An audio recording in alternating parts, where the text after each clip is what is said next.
Al-Idrus. Kepada beliau waktu dan tempat dipersilahkan. Shallu ala Nabi Muhammad.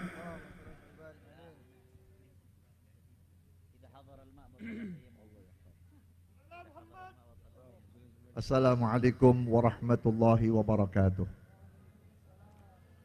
Bismillahirrahmanirrahim. Alhamdulillahi rabbil alamin. Wabihi nasta'inu ala umuri dunya waddin. Wassalatu wassalamu ala sayyidil mursalin Sayyidina Muhammadin wa ala alihi wa sahbihi ajma'in. Allahumma salli ala nuril anwar wa siril asrar wa tiryakil aghyar wa miftahi babil yasar Sayyidina Muhammadin al-Mukhtar wa alihi al-adhar wa ashabihi al-akhyar adada ni'amillahi wa ifdalih. Yang saya hormati, yang saya muliakan, guru-guru kita, para masyayikh, para muallimin, wabil khusus pimpinan Majlis Syababul Khair, Fadilatul Habib, Ad-Da'i ilallah wa Rasulih, Al-Mujahid fi sabilih, Al-Habib Mahdi ibn Al-Habib Hamzah bin Alwi As-Segaf. Semoga Allah panjangkan umurnya dalam keadaan sehat wal afiyah, diberi keberkahan di dalam dakwahnya, dan mudah-mudahan majlisnya ini bisa melahirkan pemuda-pemudi yang saleh dan salihah. Guru saya dan guru kita semuanya, Fadilatul Habib, Ad-Da'i ilallah wa Rasul, Al-Mujahid fi sabilih, Al-Habib Hanif bin Abdurrahman Al-Attas. Semoga Allah panjangkan umurnya, Allah sehatkan dan Allah menangkan semua urusannya. Di balik beliau ada Rasul sallallahu alaihi wasallam. Guru kita dan orang tua kita, Bapak Ki Haji Agus Salim, yang alhamdulillah beliau selalu rajin hadir di majlis-majlis seperti ini. Mudah-mudahan Allah angkat derajatnya dan Allah berkahi semua urusannya dan semua perjalanan dakwanya diridhai oleh Allah Subhanahu wa taala. Alhamdulillah tadi sudah disampaikan nasihat-nasihat agama oleh guru besar Dr. Habib Segaf Ibn Al-Habib Hasan bin Ahmad Baharun, yang manfaatnya luar biasa.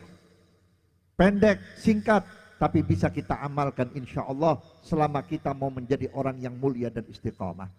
Saudara-saudara hadirin, dulu di zaman Nabi Allah Musa alaihissalam, ada seorang pemuda yang terkenal akhlaknya tidak baik.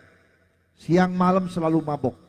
Kalau sudah mabok, dia masuk kampung untuk berbuat sesuatu yang mesum, berbuat sesuatu yang bertentangan dengan ajaran, berzina, mencuri, memukul, bahkan menganiaya orang siapa yang dikehendaki. Satu saat masyarakat kampung sudah tidak kuat, berdoa memohon kepada Allah agar pemuda tersebut cepat mati. Begitu meninggal dunia, orang kampung bersyukur. Saking senangnya, itu mayit nggak dikubur, dilempar ke satu solokan atau satu kali kecil sampai mayatnya membusuk. Begitu sudah berhari-hari, Allah panggil Nabi Musa alaihissalam. Ya Musa, tolong kamu cari bangkai mayat seorang pemuda yang matinya oleh masyarakat kampung dibuang dalam kali atau ke dalam kali yang sudah membusuk. Karena ini perintah Allah, Nabi Musa nggak tanya, kenapa Allah perintahkan saya seperti itu? Dijalani oleh Nabi Musa. Keluar kampung, masuk kampung, masyarakat kampung melihat kenapa Nabi Musa keliling-keliling kampung, ada apa? Ditanya oleh tokoh masyarakat, ya Nabi Allah Musa, adakah yang kau cari? Ada. Apa itu?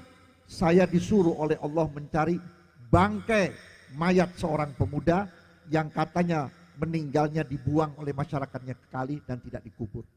Ya Nabi Musa, itu pemuda jelek akhlaknya, suka mabok, suka berzina, suka berbuat keji dan berbuat kasar. Buat apa? Saya nggak tahu apa-apa. Ini perintah Allah. Begitu ditemui jenazahnya, diambil oleh Nabi Musa, dimandikan, dibersihkan, lalu dikuburkan. Begitu dikuburkan, hati Nabi Musa bertanya, ada apa sih anak muda ini?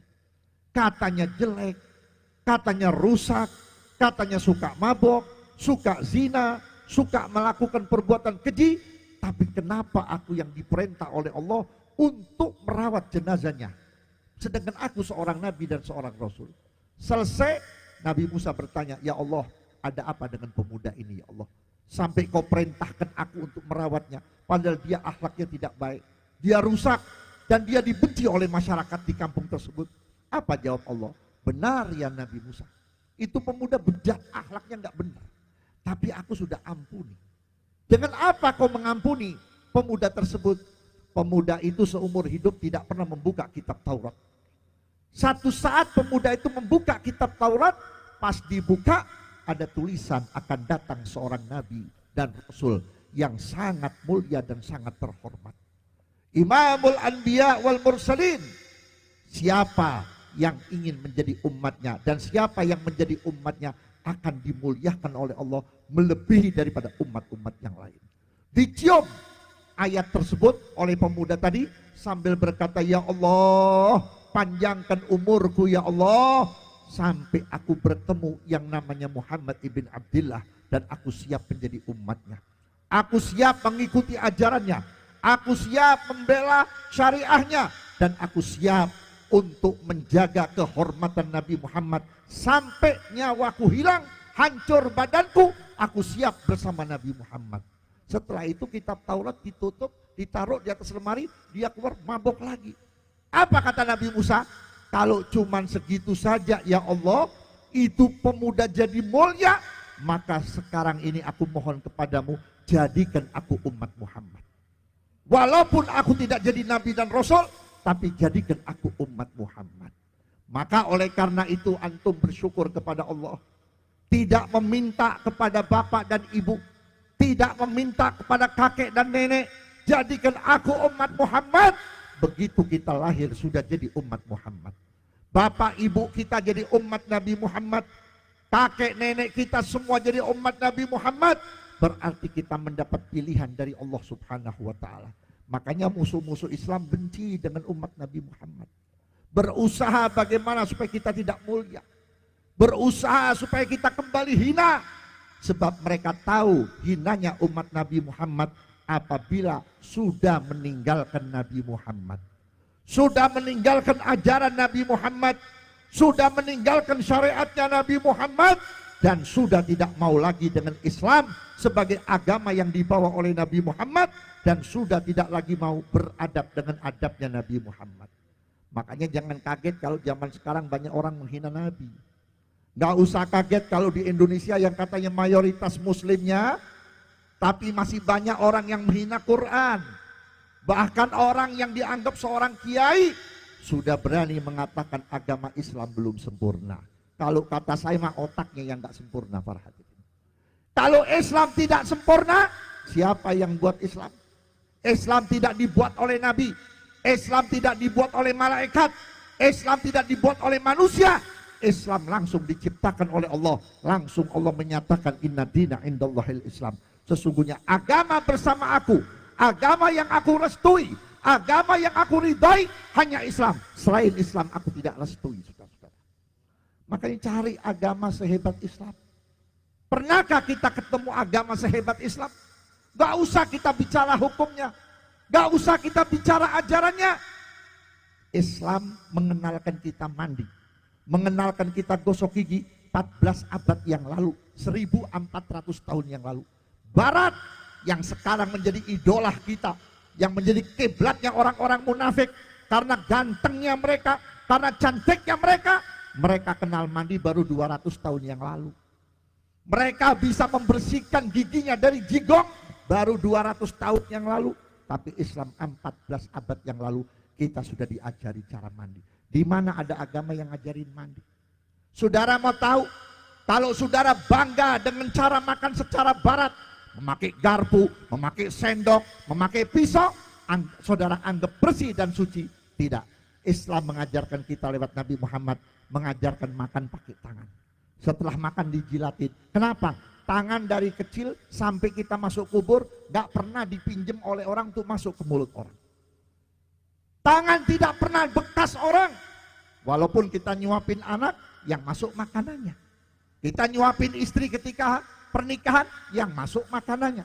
Tapi kalau antum makan pakai sendok, sekalipun antum makan di restoran termahal, tetap yang namanya garpu sendok itu bekas. Sekarang antum yang make, kemarin yang makainya bengek. Kemarin yang makainya punya penyakit macam-macam, tapi Islam mengajarkan saudara-saudara. Maka oleh karena itulah Islam mau dihancurkan lewat mana, insya Allah nggak bakal hancur. Karena sudah dijamin oleh Allah, dijamin oleh Nabi, al-Islamu ya'lu wa la yu'la alaih. Islam itu tinggi menjulang, tidak ada agama yang bisa melebihi Islam. Di negara-negara barat, mereka Yahudinya, Nasraninya, komunisnya bertahun-tahun ingin merobohkan Islam. Subhanallah, mereka yang dirobohkan oleh Islam, mereka yang masuk Islam, mereka yang kecanduan dengan ajaran Islam. Lihat di negara-negara Eropa, tiap tahun, tiap hari orang ngantri berdoyon-doyon masuk masjid untuk diislamkan. Sementara di Indonesia merupakan contoh pertama negara terbesar Islamnya sekarang mau dirobohkan. Tapi saya yakin insya Allah tidak bisa roboh. Siapa yang akan merobohkan? Mereka akan jatuh dan roboh para hadirin. Tapi dua hal sudah ditemukan kelemahan kita oleh orang-orang kafir. Kalau mau menghancurkan Islam cukup dua. Satu, pisahkan anak-anak muda kita, pisahkan generasi muda kita dari Nabi besar Muhammad Sallallahu Alaihi Wasallam. Jangan mau ikut adabnya Nabi Muhammad, jangan mau ikut syariahnya Nabi Muhammad dengan tuduhan macam-macam, seolah-olah yang ikut syariatnya Nabi Muhammad itu orang yang disebut radikal, yang disebut kejam, yang disebut jahat dan lain sebagainya. Tujuannya apa? Untuk memisahkan antum dari Nabi Muhammad SAW. Yang kedua, pecahkan persatuan dan kesatuan umat Nabi Muhammad. Makanya saudara-saudara, antum bangun masjid tiap tahun di jalan-jalan, saya lihat masjid bagus-bagus, tidak membuat orang kafir hatinya bergetar. Kenapa? Orang kafir tahu masjidnya banyak, jamaahnya dikit. Betul nggak? Majelis taklim di mana-mana, tabligh akbar di mana-mana, tidak membuat orang kafir getar. Kenapa? Orang kafir tahu majelisnya banyak di mana-mana, ustadznya belum bersatu, gurunya belum akur. Tapi lihat saudara-saudara, ketika tahun 2016, ketika umat Islam bersatu bertemu di Monas di bawah pimpinan besar imam besar umat Islam Habib Muhammad bin Husain bin Syihab, mereka orang-orang kafir nggak bisa tidur. Ada yang sewa apartemen, ada yang sewa hotel, masing-masing bawa koper isinya duit. Mereka taruh duit di atas meja sambil berkata, siapa yang mampu mencari umat Islam yang munafik, kita bayar untuk memecah belah umat Islam. Sekarang sudah terjadi. Adanya buzzer-buzzer itu, merekalah orang-orang munafik yang dibayar untuk memfitnah kita. Saya ingat perkataan Al-Imam Abil Qasim Al-Hakim rahimahumullah. Ada 3 dosa yang menyebabkan orang gak punya iman, na'udzubillah. Yang pertama, tarku syukri alal Islam. Kalau sudah tidak ada rasa terima kasih di hati orang Islam, terima kasih terhadap Islam, saya jadi orang Islam, bahkan menyesal jadi orang Islam, saat itu, detik itu tidak punya iman lagi. Kalau mati kufur, na'udzubillah, atau mati su'ul khatimah. Yang kedua, wa tarkul khauf ala dihabil iman.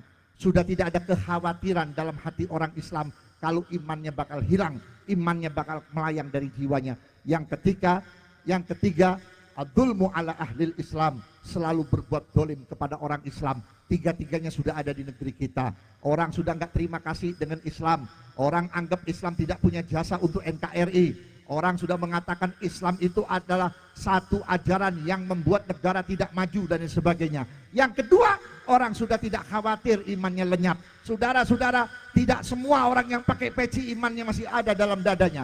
Tidak semua orang yang pakai sarung imannya masih ada dalam dadanya. Kenapa?